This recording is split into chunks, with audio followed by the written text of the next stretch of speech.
This is Audible.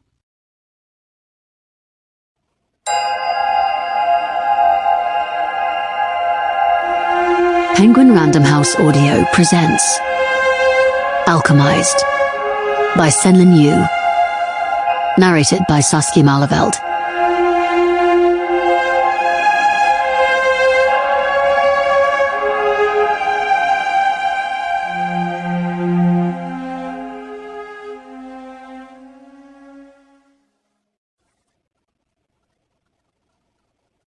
To Jamie, for finding me.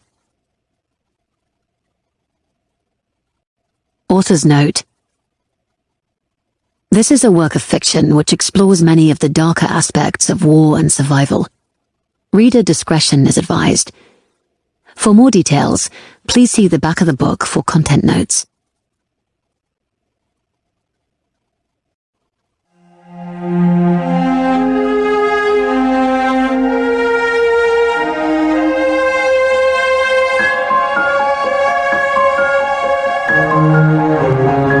Part 1.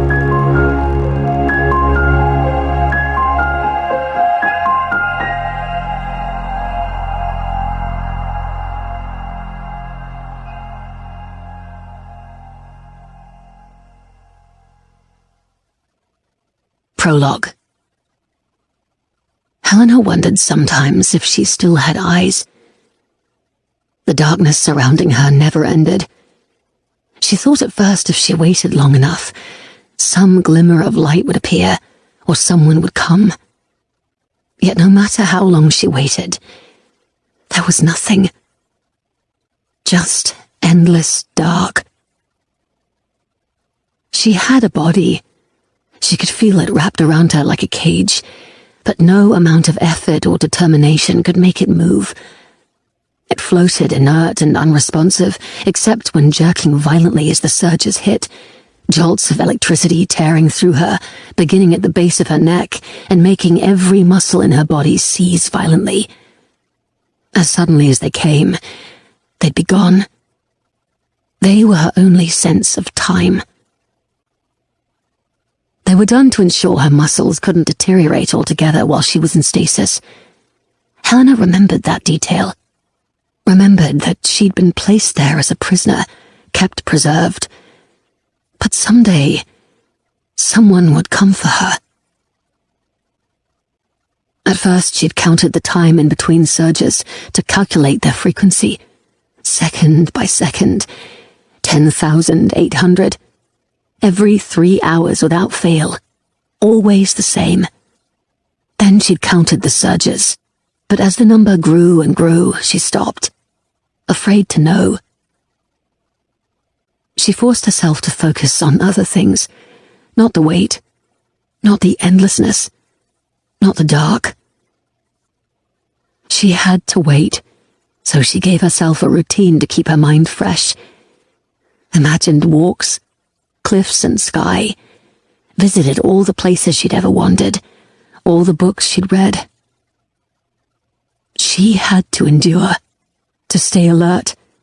That way she would be ready. She had to stay ready. She would not let herself fade away. Chapter 1. When light came, it nearly split Helena's brain open. There was screaming. "Fuck!